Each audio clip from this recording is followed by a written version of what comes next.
शुभ सकाळ मंडळी. तर स्वागत आहे तुमचं आजच्या ब्लॉगमध्ये.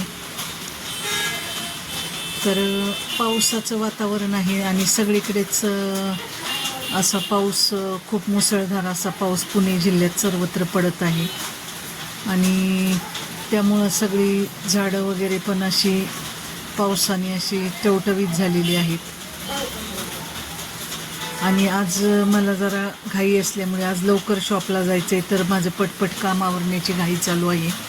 तर सकाळी उठून लवकर मग पटकन आवरून अशी गवारीची भाजी, कढी आणि बाजरीची भाकरी वगैरे बनवलेली आहे.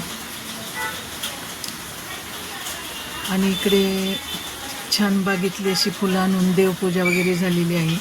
तर आज मला नेहमीपेक्षा जरा लवकरच शॉपवर जायचं आहे, कारण आता संत श्रेष्ठ श्री ज्ञानेश्वर महाराजांची पालखी सासवडमध्ये येणार आहे. तर त्या पूर्वतयारीसाठी पालखीला लागणाऱ्या मालाची ऑर्डर वगैरे काढण्यासाठी मला लवकर शॉपवर यायचं होतं.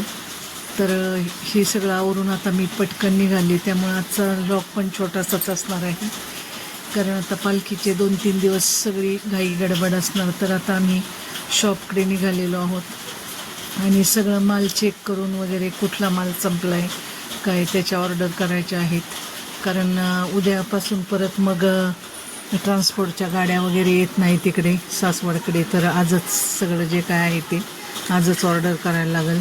त्यामुळं मग आता लवकरच मी आज शॉपवर जाणार आहे. तर सकाळीच लवकर आम्ही शॉपवर निघालेलो आहोत आणि रस्त्यावर पाही संगमेश्वर मंदिर, नदीला तुफान असा पूर आलेला आहे आणि पूर्ण मंदिर पाण्याखाली गेलेलं आहे हे ना. तर हे सासवडचं संगमेश्वर मंदिर आहे. तर चारी बाजूने ह्या मंदिराला आता पुराचा वेढा पडलेला आहे. तिथून आता निघून आम्ही आता तिथून 5 मिनिटाच्या अंतरावरच आमचं शॉप आहे. तर आता शॉपमध्ये आले आणि सगळं मालाचं चेकिंग वगैरे करून असं व्यवस्थित सगळं लावून घेतलं आणि कुठला माल शॉर्ट आहे काय आहे ते पाहून त्याच्या ऑर्डर केल्या. तर पालखीपूर्वी आता ही तयारी आम्हाला करावीच लागते. तर बाहेर पाऊस पडत आहे त्यामुळं कस्टमर पण आज जास्त नव्हते. त्यामुळं मग हे सगळं व्यवस्थित लावून घेतलं आणि आपल्याकडे कुठला स्टॉक कमी आहे काय आहे हे चेक केलं. तर असा हा आजचा दिवस जरा धावपळीचाच होता. तर त्यामुळे माझा लॉक पण छोटासाच आहे. तर हाताशी लागणाऱ्या वस्तू अशा मी समोर काउंटरला लावून घेतल्या आणि सगळ्या सामानांची एकदा याद्या तयार करून घेतल्या.